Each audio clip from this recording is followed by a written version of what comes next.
If you're expecting the unexpected, you may not be disappointed, matey. Find out in this very special pirate episode of... Tell you later. Arr. Don't forget to like and subscribe to their channel.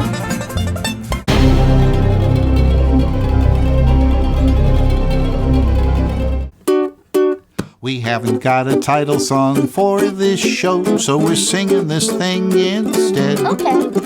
It's really just a substitute. Nonetheless, the melody may stay in your head. Oh, I hope so. 'Cause it's a tune. It's a tune. You'll love to croon. You'll love to cruise. But there's one thing you should know. We have to confess we do not possess a title song for this show. Ain't it peculiar? Believe it or not, we haven't got a title song for this show. Oops. Welcome back to another episode of Tell You Later. We are continuing our series with Robert Samo, sharing what it's like to break into voiceover. I hope that you are, by the way, a huge success by the time this show airs. But if you're not, that's okay, because that's part of the process, right? I think I just started kicking in the wall, so there's a tiny bit of a crack right there at this point. Yeah. Crack in the wall. I want to say thank you to our patrons who support our show. Go to patreon.com/tellyoulater. Those of you who go on Anchor, who are listening, we really appreciate you. You can check us out there.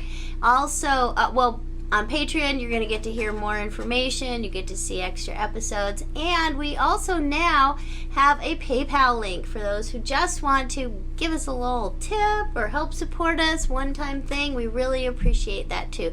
So look for that in the mail. No, just kidding. It's going to be on the website and the information below. And if you have any questions or comments based on what you're hearing here, please write them in the comments below and we'll try to address those and get those answered. So, back to, my co-host today, Drew Dayton, who is also, he's I would say about 10 steps behind Robert, maybe, in the voiceover career process. Might be a little bit closer. A little bit closer, because he's going to have an actual degree in something. What are you getting your degree in? Film and media production. Film and media production. Okay, it's sort of like theology, because... You're at a Christian university, but not exactly. Okay, so... He's going to sign a contract with PureFlix soon. Oh, there you go. Christian streaming service for people that don't know. Mm-hmm. Yeah, we were just looking at the Abide app. There's meditation apps out there that I've done some voice work for, and I've sent a bunch of friends over, and now they just got, acquisitioned? Absorbed, I don't know how you call it, acquired by Guideposts. Yes, so there's a lot of opportunity in the voiceover world from whatever persuasion you might be. So you were saying that you commercial demos are your first demo you usually make. That's what everybody told me, and so that's the route I went. I could have done audiobooks to start with, but I didn't. So you never know. And you want to do audiobooks? Maybe on occasion. I don't know, because I hear the pay is very unusual with audiobooks. It's based on finished hours. Finished hours, yes. Instead of taking the book home, reading it once through the first couple of times, making your notes, and then going back. So I don't know if I'm that dedicated, because what if the book is awful? Some people just love reading. Some people are great at audiobooks too. The best is the people that write their autobiography and then read it themselves. Yes. Yeah. And it's very staccato. Those are my favorite ones. Yeah. Actually. Well, that's fun. Okay, so how was it made? How long did it take you? What was the process of making that commercial demo? Setting everything up for the commercial demo took probably about a week to 2 weeks. Getting the copy, getting it ready, figuring out the studio time, director schedule, your schedule, and then finally going in and recording. Did they make you write your own copy, which is another word for script? No, the first one we did was already pre-used copy, and of course I record that like 3 weeks prior to them changing it up and going, no, we want all original copy now. So, because the times change, and that was the cusp, and literally like 3 weeks later, like, no, it has to be all original. And there is some debate too. If you read something and it's already on the air, it's almost like saying, I did this spot. And that's not cool. And that's the big debate as of today, so that's why. Yeah, so it's better to... You can always change the name of the product. You can change a few words, whatever. You can kind of use a basic copy to form your own, but that's the idea, right? Yeah. And then my animation one was all original script copy. Again, thank you to... Did you write it? No, Brock wrote it. Brock Powell wrote it, so yeah. He's a great writer, and I'm waiting for his first animated feature to come out at some point, because I know that's going to come. Yeah, that'll be cool. And he really, you know... became friends with Bill Farmer, who's the voice of Goofy, and that's how he met a lot of people. Yeah. So make friends with somebody, right? Make friends with everybody, really. Just be nice to everybody. Yeah. At least be acquaintances. We said that, right? We said that already. So to make was it a different process making the commercial one than the animation one? Yeah, because the commercial one, everybody was in the studio because it was pre The World Falling Apart. And then the animation one, the world fell apart, so I'm in the booth by myself, and they were remote via like a Skype link and basically on the other side of the building. Well, okay, so COVID who was? Austin Farmer, Bill Farmer, and Brock Powell for the animation one. So they weren't in the same studio with you? No. But they were in the same studio with each other? Well, they practically, see each other every like 45 minutes. So they were okay with it. So were you in the same building? The next building right over, yeah. They have the studio on the property, and so yeah. Oh, okay. All right. So they sent you over there. So you couldn't. Did they have like a little camera so you could see their faces? Oh, because it was Skype, right? Yeah. So I'm the one in the hot booth, and no fan, no AC, and they're the ones in the comfort. No, I'm teasing. No, I'm sure it was like that, right? No, but that's how it is with recording everything. You have to tease a little bit, but no, it was absolutely phenomenal experience, especially when Bill Farmer is your director. Yeah, and he's a super nice guy. Did Grammy Award? I'm sorry, gold record winning Bill Farmer. So. He's a Disney legend. He is. He's a Disney legend, but. How did you come up with the characters to put on your demo? I was coaching with Brock, and Brock helped me develop my characters, where my strong suits would be, because my voice ranges between baritone and bass depending on the time of day. Wait, which one's higher? The baritone's higher than the bass, yeah. Can you give us an example? So you're going to put me on the spot? Is that bass? Yeah. Okay. So, it just depends on the day, because my voice was actually a lot lower before I had nasal surgery. So, yeah. I used to suffer. Well, there's a little bit of personal information. No, I used to suffer from sleep apnea because my adenoids had never receded, which is something that's in a baby's nose that keeps it from getting congested and getting sick. Maybe but mine that's never receded, my problem. I have adenoids. Possibly. So mine never receded, so they filed down my septum. Of course, it doesn't help that I broke my nose twice. And then wrestling everybody, get that crossface. And from there, my voice actually changed. It wasn't the same. So wow. Luckily, I had the surgery before I even thought about getting into voiceover, else I would have been a totally different person. Then you had to make a new demo. I would have had to make a new career. Wow. Yeah. Wow. So. Interesting. So you went in, you worked on the characters first with your coach. Mm-hmm. Yeah, and then wrote the script. He wrote the script, and he said, "You know what? I think you're ready. It's time. Let's get this done." And world fell apart, so we had to postpone, of course, for that. And then once things started opening up, we got it going. So. Wow. Okay. So, is there music on your demo? Original music, yeah. So. Wow. See, that's what I'm being told at least. That? So. I had not thought about that. No. Mm-hmm. Wow. So, and once you record it, is that it, or do people have the opportunity to go back in and tweak it if they don't like it?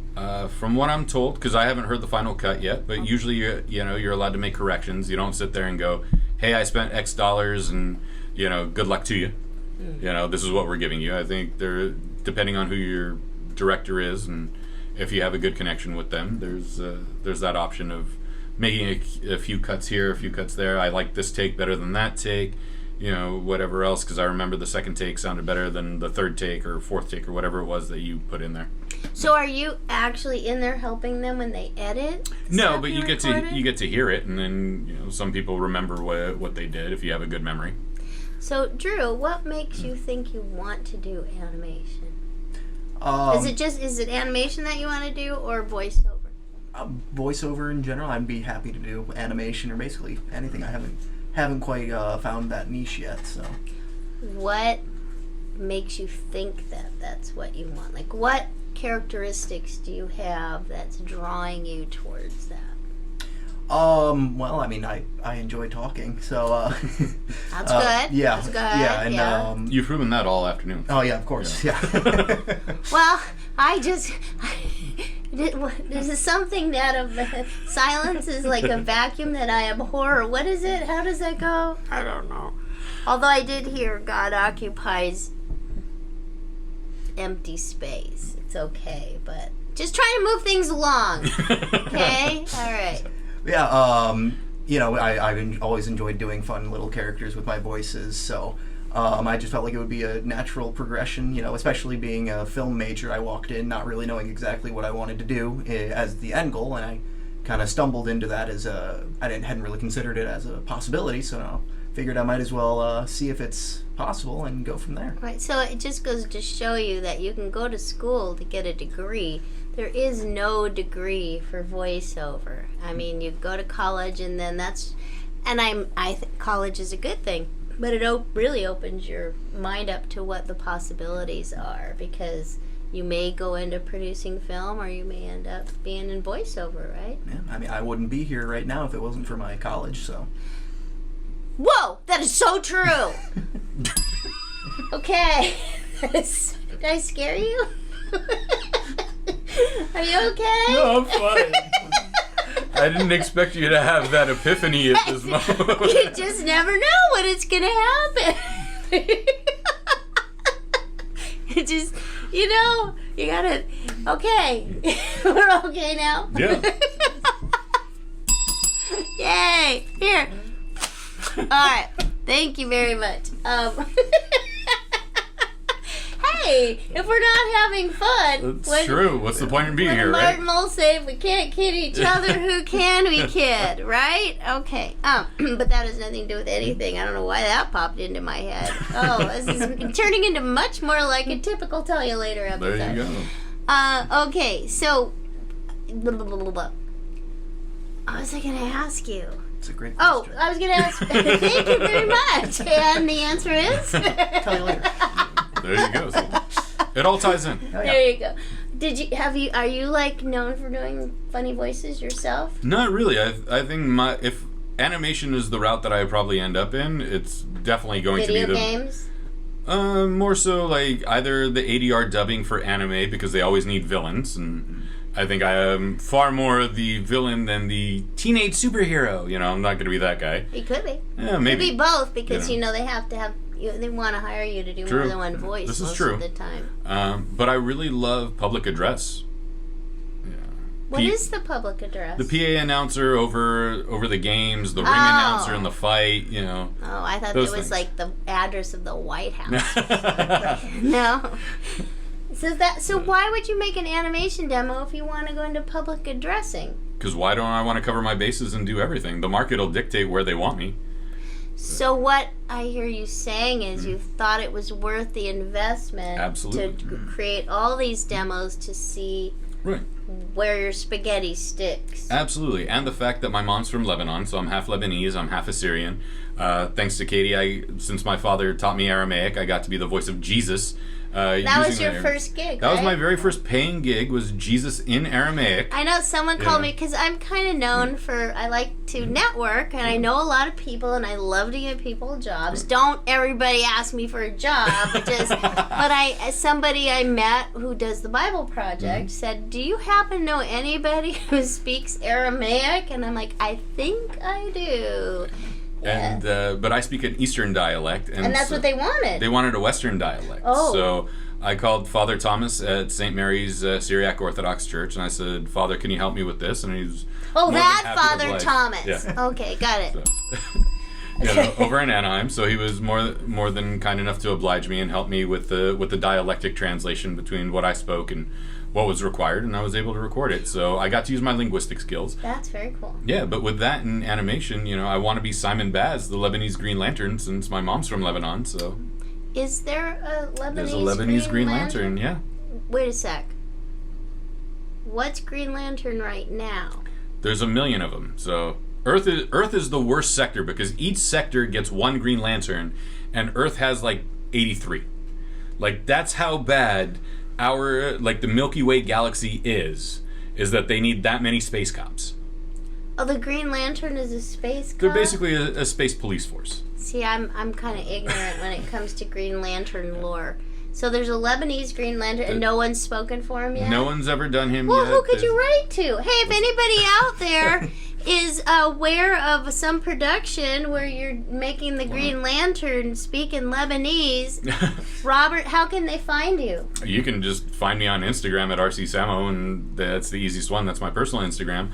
Also, the fact that, Wes Gleason is the one that's directing all the DC animated stuff, so I don't know Wes. So we should tag him. You could I'm not going to annoy Wes no, to you the nth degree. shouldn't. I've That's tagged him in a the couple way of you do things, it. so I'm not going to Just annoy him tag like 3 times a day. No, did I say 3? No. Did I say 3 times did a not day? say 3 times no, a day. I just said when this goes up, you can share it, and then you can tag him. Right. I don't think I know him anyway. I may have met him, but I don't know. But wow, okay. So the Lebanese Green Lantern, would you have Simon to Baz. need like some other characters that speak Lebanese as well? Well, depends, what characters they're going to create for the animated feature for a Green Lantern thing. Is he going to be Is this part like of a the real Justice League? thing or something you made up? No, it's Jeff Johns created him for the new A 52. Lebanese? Yeah. Well, why wouldn't they hire you? Who else are they going to hire? Yeah. Right? Yeah. Okay, so I'll even guys, do the oath in Arabic for you if you want it. So. what is it? Can you do The it Green for us? Lantern Oath? Do you know the Green? I don't know it, but let's hear it. Let's hear the Green Lantern Oath Let's in see. Lebanese. Let's see, Well, so- should you tell it to us in English first? What is it? Well, the Green Lantern. See, if I do it in Arabic, somebody else is going to steal it and go, "Oh, I'll just copy him and do it." Oh, well, okay. But it's We in don't Brightest promote Day. plagiarism. Right, but it's in Brightest Day and Blackest Night.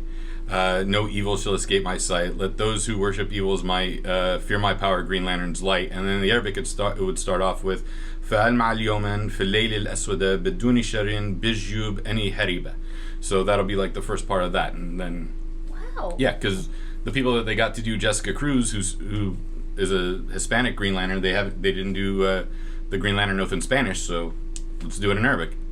They didn't do it in Spanish? No. Why not? Unless it was the dubbed Spanish version, but like for the English animated version, they didn't do it. Which, by the way, there is so much work with Netflix, especially. Every show they do comes out in about 50 different languages. Wow.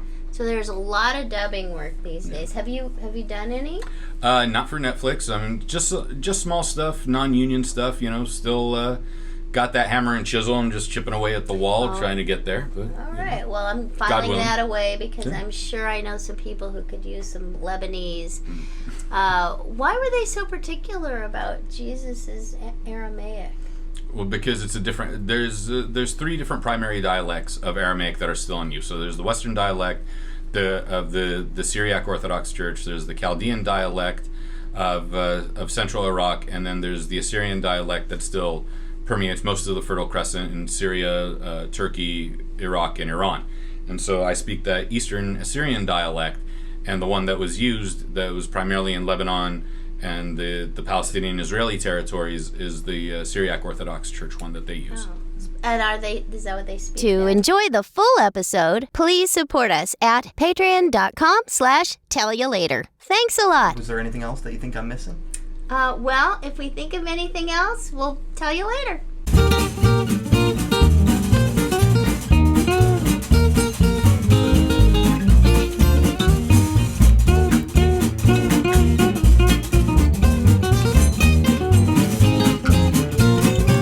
Tell You Later is a Patreon-driven entertainment show.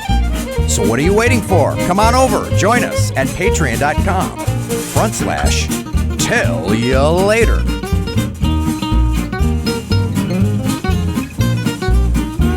If you like to smell the cactus bloom, welcome to Cactus County.